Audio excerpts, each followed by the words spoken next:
I'm going to find something delicious to eat in Chiang Mai. This area is another landmark. There are tons of food options around here.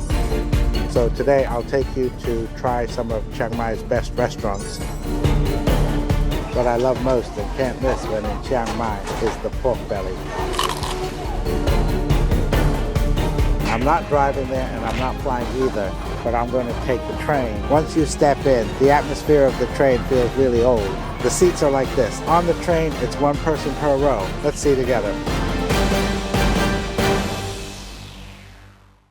Hello. Today, I'm going to find something delicious to eat in Chiang Mai. I'm not driving there and I'm not flying either, but I'm going to take the train. It's been quite a while since I last took a train, not since before COVID, actually. And I've never been to this station before. This is my first time here. It's called Bang Sue Grand Station. The station looks really big and spacious. Now let's go check out what the atmosphere is like on the train. Back when I was young, how has the atmosphere changed compared to now? Don't forget to help me out by liking, sharing, and subscribing. And hit the bell to follow me as well. All right, let's go check it out together.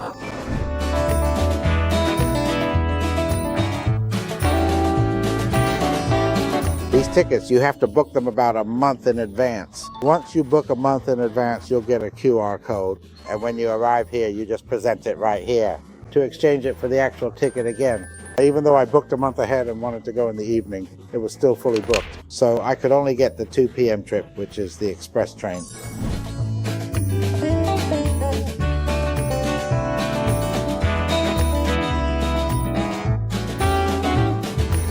Which one is number 11?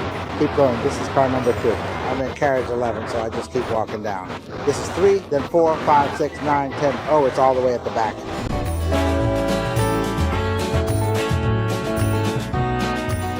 Here we are, car number 11, right at the very end. Let's go. We'll go inside and take a look. 39 is right here. Right here, then. Oh, it's right here. Very close. Okay. Once you step in, the atmosphere of the train feels really old. The seats are like this. On the train, it's one person per row, and one person in the row opposite me around dusk. The staff will come and convert this into a bed. And this is the upper bunk with a curtain for privacy. I have to say, the upper and lower bunk tickets are priced differently. The lower bunk ticket costs 750 baht. I got the upper bunk because the lower ones were sold out at a price of 688 baht. Why is there such a difference? Because they say the lower bunk is easier and more comfortable. It doesn't sway as much. But if you go to the upper bunk, it sways more and has other issues like that. The train leaves here at 2 p.m. and arrives in Chiang Mai at 4:40 a.m. We'll be on the train for almost 14 hours. If you ask why it takes so long, it's because the train stops at almost every station. For example, we stopped at Laxi, Rangsit, Ayutthaya, basically all of them, because the train I took is just a regular express train. In our country, there are so many different sections. There are express trains and special express trains, and those hardly stop at all. They only stop at the main junctions, but this one stops a lot more. So you have to get used to this, chugging along from dusk till dawn. For now, I'm just sitting back and enjoying the view. If someone comes by to sell something, or it's time to set up the bed, I'll show you again later how they do it.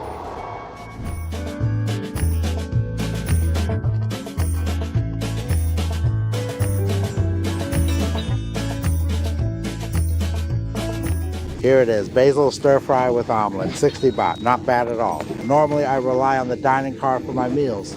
The so-called dining car on the train is basically an empty carriage. There are chairs set up just like in a restaurant. Back in the day, they used to have the famous train fried rice. There were lots of dishes like radna and more, all freshly made.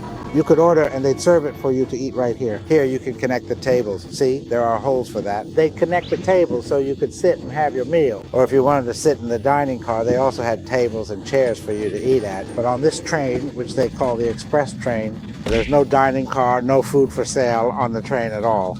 You have to bring your own food, but at least they still have some things for sale like this, so that's okay. Let's just eat now so we can have a good meal and go to bed early tonight. Here it is, we have this, and if we want to eat, we don't need to call any staff. All set and assembled. Since I'm a reviewer, I might as well review this basil fried rice. I'll review it just like I'm eating at a fancy restaurant. The basil fried rice, the grains of rice are perfectly separated and look appetizing. The stir-fried minced pork with basil looks really delicious, topped off with premium chili fish sauce and an omelet. Let's go for the first bite together. The omelet is cooked with real skill. Some types, if they're still in the pan, you could blow on them and they'd fly away. The stir-fried basil is classic, salty and spicy just as it should be.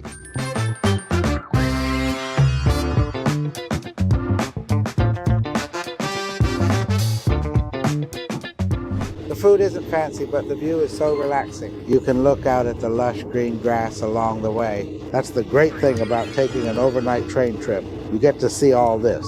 But if you travel at 8 in the evening, it's already dark and you can't see anything. You can still see the view for about 2 hours. It's a really nice vibe. After a while, you catch glimpses of the scenery and then they start setting up the beds. But about making the beds, if it's time for them to set up and you're not ready yet, you can just tell them to wait and they'll come back to set it up for you later, no problem.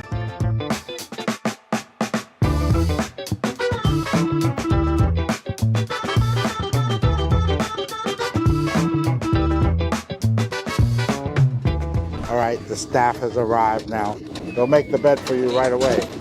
See, it's a bunk bed. You go down to the lower level. But don't worry, they'll get it done in just a moment.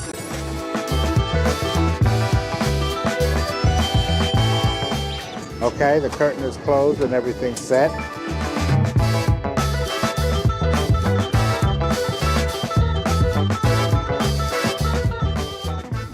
It won't collapse down, but if it does, just help out a bit, okay?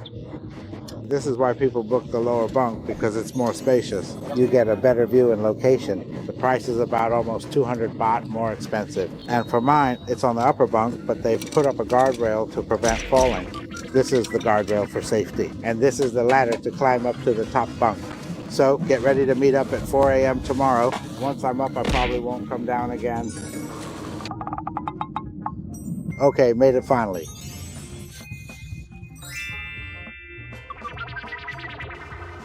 They provide a pillow and a blanket too. And then you just close this up. The atmosphere is pretty much like this. I'm comfortable. I've slept in tents and on mountains before. It's all fun. So coming here is just another experience to add. I want my fans to see what it's like to sleep like this. And next time, book your tickets early. Don't wait until they're all gone. The bed is okay, maybe just a bit narrow. If you ask me, I think it's fine.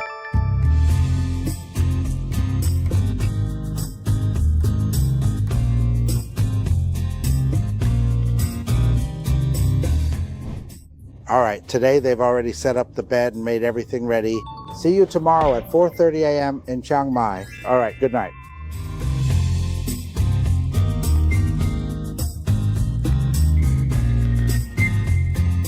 I've arrived in Chiang Mai.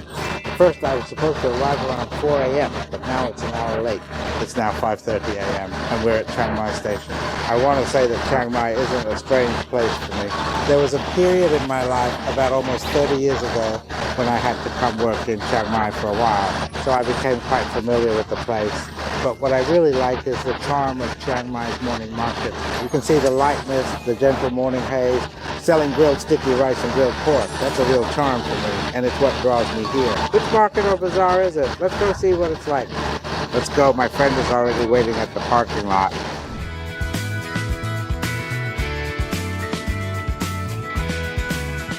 Ah, there he is. Here he is. You could call him a junior, but he's an old friend. 30 years ago with this family. If anyone remembers, 4 years ago, I had a video clip with the Tourism Authority of Thailand. Well, this is it. Awan, the flying pork of Chiang Mai, took me out traveling. This morning, now that I'm here, I really want to eat this. Early mornings at our local market. There's fried pork, grilled pork, and sticky rice. I'll take you there. I'll take the local to eat something I like first. I'll take you myself. Let's go. As for which market, we'll see. Let's go, let's go.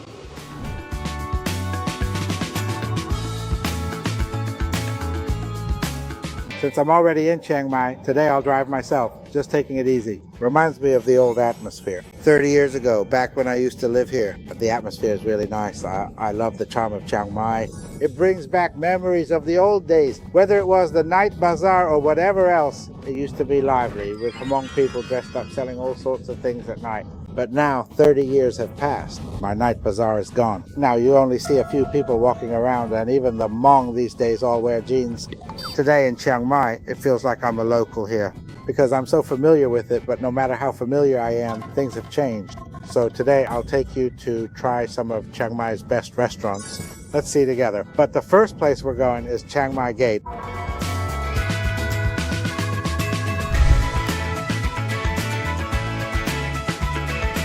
As is typical here, it's all about Northern Thai food. Sticky rice and crispy pork rinds, those are a must. Everywhere you go, there's always Nam Prik Noom chili dip. Sai Ua sausage and fried chicken, classic northern style. The highlight here is the spicy pork skin salad. This one looks really appetizing. How are these two different? This one is pork and that one is beef. Oh, so it's spicy pork skin salad and spicy beef skin salad. Which one do I want to try? Can I have a pack, please?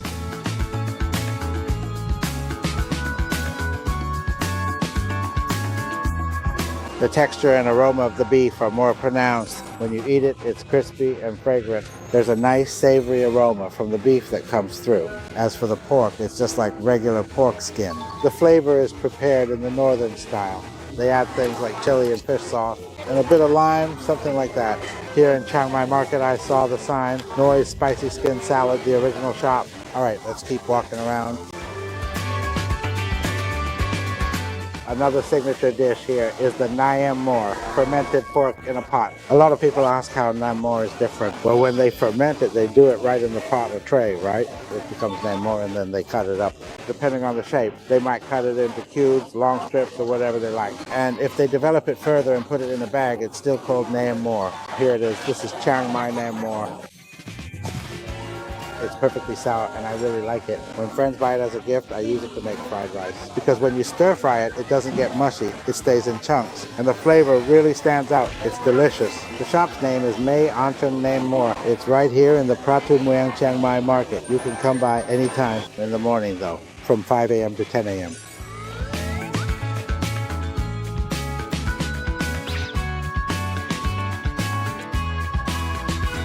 Now, the must-try shop that I specifically came for, the one I eat at often. We've arrived at this shop. The name of the shop is Aunt Cam's Sai Ua shop. There are a few places in Chiang Mai Gate Market, but their big fries are right here behind the market. This is the owner of the shop. What is he? I'm looking for it. Oh my, how long has this shop been open? About 60 years. So what's the highlight of this shop? Everything. Everything? How are the two types different? The size? This one is marinated with a slightly sweet sauce. Marinated with a slightly sweet sauce, salty, perfectly balanced. It's marinated to be tender pork with cane juice. Back in the day, there was no MSG, so we use cane juice. We use cane juice for marinating. This is the original recipe, our Sai Ua traditional.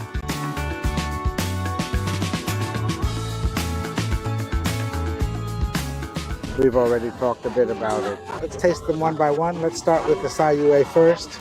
All the Sai Ua is the same, but they make it in 3 different styles, like 3 colors, lightly fried for tenderness, medium fried for aroma. Some people like it fried until it's really dry, so the color gets darker. But it's the same Sai Ua. This one is medium fried, haha. Northern Sai Ua has its own unique flavor. The seasoning is rich and flavorful. Now let's look at the special fried pork. They say the big slices, their original recipe uses natural marination. They gently marinate it to make it tender with cane juice. They still use their original cane juice marinade, which makes it tender. It's tender and has a mild sweet aroma. What I love most and can't miss when in Chiang Mai is the pork belly.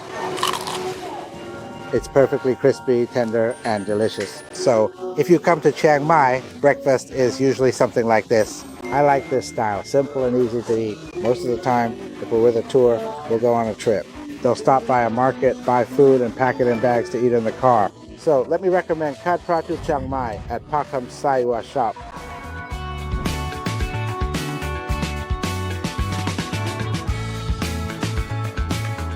It's just past 7 in the morning since we arrived in Chiang Mai, and we've already hit up one market.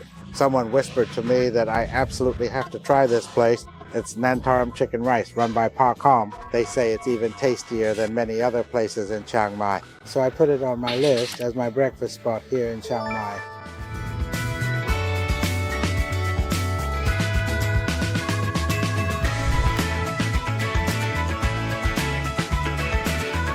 Everyone knows I love eating chicken rice. Did you know? That's my signature dish. Just now, I asked Pa Kham what makes this place special, and she said it's their sauce. Is that true? Let's find out. The sauce is really good, and the flavor is rich. It's tangy at first, then sweet and not spicy. For me, the strong flavor is delicious. Let's try the chicken now. The chicken is fragrant, not tough and not mushy, and it's not too crunchy or too hard. It's tender and a bit springy, but definitely not mushy, because most of the time many people complain about one thing, that after boiling the chicken skin gets mushy. But here the chicken skin isn't mushy at all. It's just right.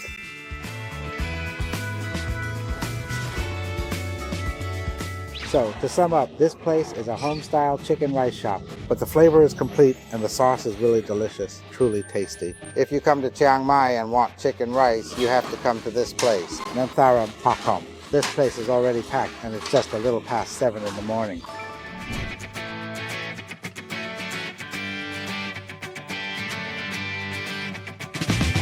Just like I said earlier, now that I'm on a food trip in Chiang Mai, it has to be really diverse. This place is a newly opened restaurant that's become famous on social media. You could say that if you come here, you can't miss it because it's a Khao Soi restaurant, but it's Khao Soi in a Japanese style. This is the place, Khao Soi. Let's go in and see what style of Khao Soi they serve here. But standing here feels just like standing in a restaurant in Japan. Follow me. These days, fusion restaurants are just like this. With a Japanese vibe, of course you have to take selfies. That's just how it is in the social media world, taking photos, walking around, eating. Even though I just got here and the restaurant just opened, it's already full of people. People keep walking in and the atmosphere feels completely Japanese right now.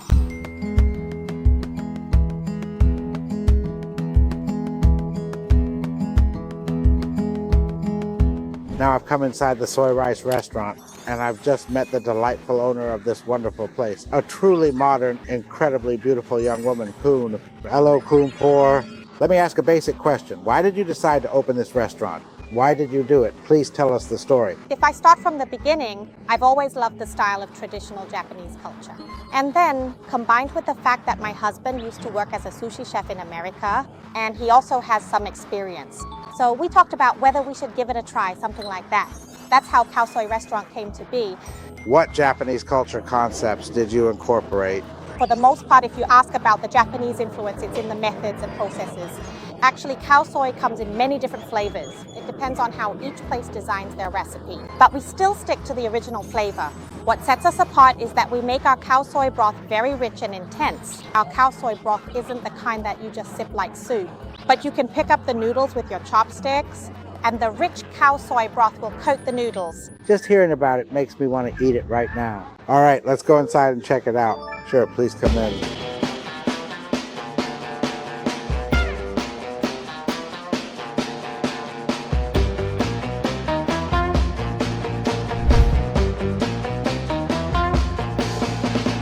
Here it is. This is the Khao Soi that I was determined to try at this place. The special thing here, as they say, is that they use fresh noodles. How fresh are they? Let me try and see. And what I ordered is their signature dish, which uses brisket.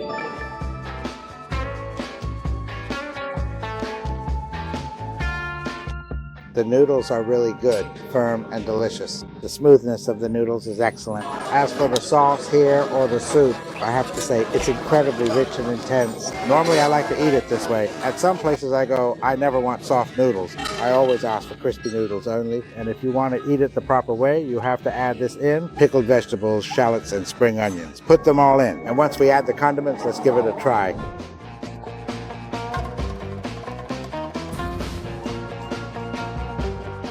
The Khao Soi at this place is a fusion-style Khao Soi. It's taken to another level. It still retains all the essence of traditional Khao Soi, but they've added fresh noodles instead.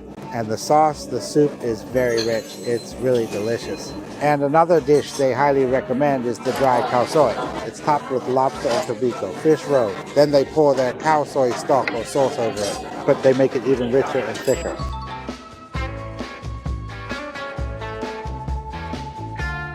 I have to say. This is a Khao Soi, that it's no surprise that it's no wonder why so many young people flock to this place. Even though it's just past 10 in the morning, the place is already packed as soon as it opens. And it's not just the usual pork or chicken Khao Soi either. They offer a variety of toppings like beef pie Khao Soi and dry fried lobster Khao Soi. It's something unusual. I've never tried it before. They also have snacks. My favorite is the deep fried pork neck. There are also steamed dumplings and authentic chewy Japanese tofu. If you get the chance, you really should come here at least once when you visit Chiang Mai. You have to stop by this place, Khao Soi.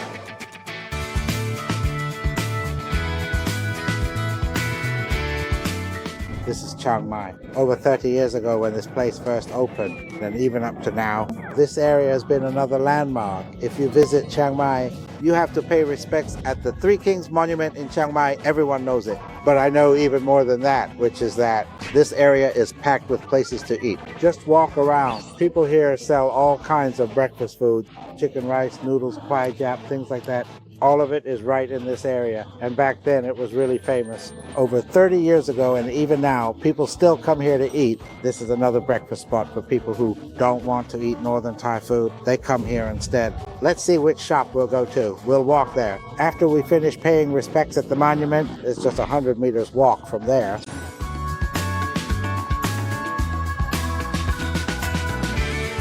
This is the shop that I'm going to.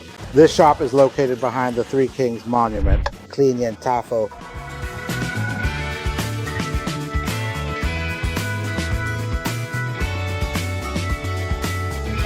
Here it is, the best Yen Ta Fo.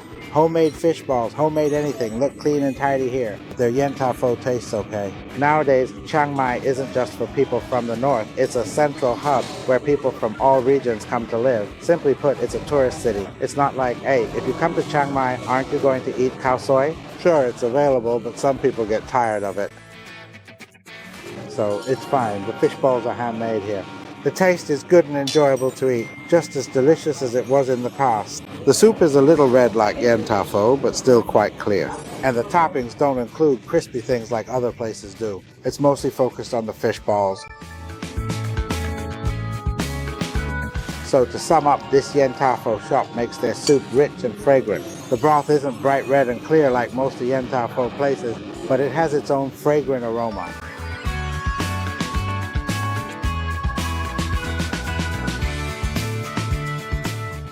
I've tasted it, you've seen it, I've eaten it, and there's more to come.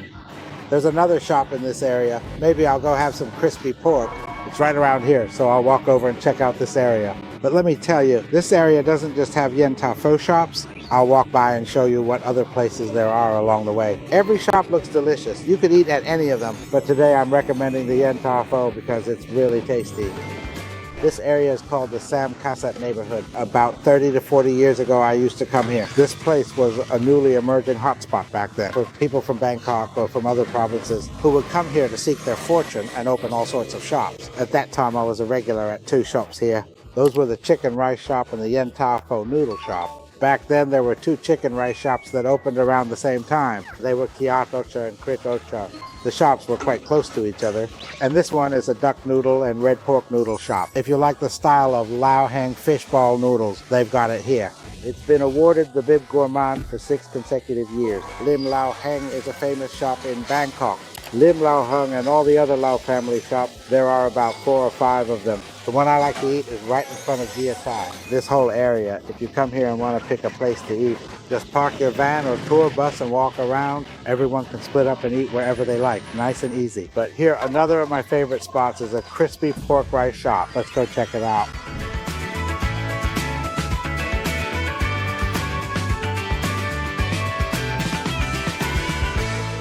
Okay, we're here. We just walked about 100 meters from the Three Kings Monument over there. The place I was aiming for is this famous noodle shop. They're famous for their crispy pork.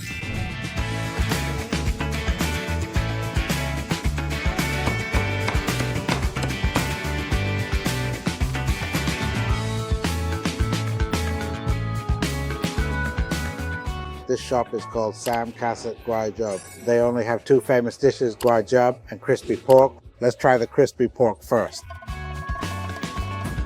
The crispy pork is really satisfyingly crunchy. The skin is crispy and crackly while the meat is tender. When you bite into the skin, it's fragrant, and the pork itself is juicy, not tough at all. And the sauce is kind of like the one used for red pork, but the flavor is really good, truly excellent. Now let's take a look at the Kuay Jub. Its appeal lies in the first thing you notice is the stuffed seasoned pork. It looks really appetizing, very tempting. They chop and mix it with Sam Clair, a blend of 3 spices, making the flavor quite bold. The spices are very strong, intensely aromatic. It's delicious. And there's also this, what you see here isn't a wonton, it's actually crispy fried pork skin. The special thing that I noticed is this right here. They sell crispy pork skin in pieces like this, 10 baht per piece. It's crispy like pork crackling, but it's fried in sheets. They don't cut it into small pieces like that, and it's not seasoned. It's meant to be dipped in chili paste or whatever you like, but just look at how crispy it is. So to sum up, this place sells really well. The taste is familiar. There are lots of toppings, the pork is good, and everything is packed with ingredients. The soup goes down smoothly and is refreshing. At every place I visit, I always say that it's an option for people who sometimes come for several days and want to try this and that. Street food, restaurant level, or even for entertaining guests, every place has it all. So let's take a look together. For this meal, we're at Sam Kasat Thick Broth Kuay Jub.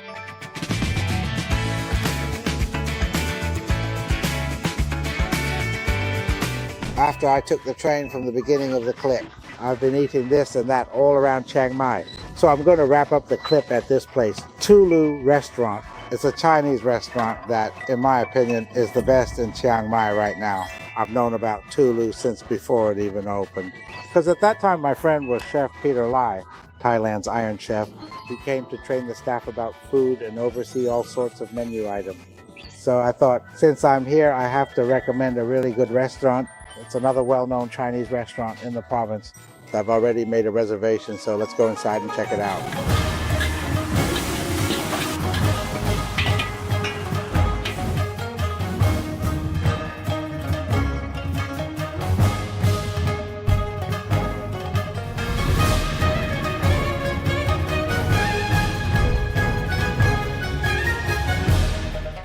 Okay, here we are. This meal, I have to say, is a big one for me. Last week, I actually came here for a private meal once already, just 3 or 4 days before this trip. Then I went back to Bangkok, and now I'm back here again. So I really want to introduce this place to you. Tulu is a restaurant that I have to say is truly delicious. So that's the overview. Now let me go ahead and start eating so I can tell you all about it. First of all, the most appetizing thing here is this Hakka chicken. The moment you see this dish, it looks amazing, and even the serving dish is impressive. The serving dish is actually shaped like a house in the city of Tulu. In the village of Tulu, the whole village is round, kind of like a condominium. Families live together in the same house. In one house, there might be as many as 70 to 80 people living together. And they've recreated it as a serving dish, which looks pretty cool. I think it's good. The chicken is tender with a bouncy skin. I've had Hainanese chicken before and also Betong chicken. I've tried it in many places and there are differences. This one, for example, has a soft skin, not a crispy one. The skin is soft and fragrant, pretty good, I'd say. Next up is the scallop stir-fried with XO sauce. There's actually a legend behind XO sauce as well. The very first person in the world to make XO sauce was Peter Lai's father himself. He was the one who came up with the recipe for XO sauce. The texture of the scallop is springy, soft and chewy when you bite into it, really delicious. This one is jade beard. They wrap it up like this, folding it over like a sandwich. Delicious, balanced, salty, and the pork is fragrant, tasty.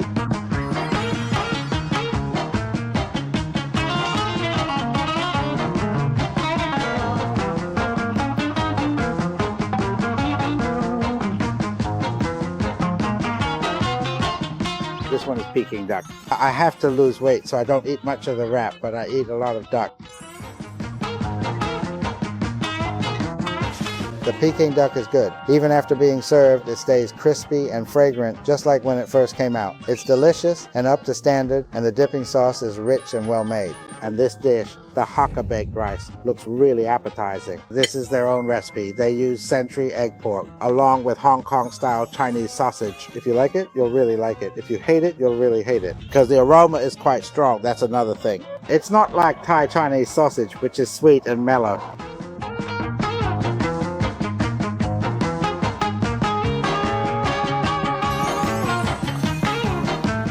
Alright, that wraps up this restaurant for this video, because we've been at it since yesterday, starting at 2 p.m., taking the train here. We hit the morning market, ate this and that, just kept eating, and finally ended up here at Tulu, which I have to say is a truly impressive place. Highly recommended. If you come to Chiang Mai, you should definitely check out this restaurant.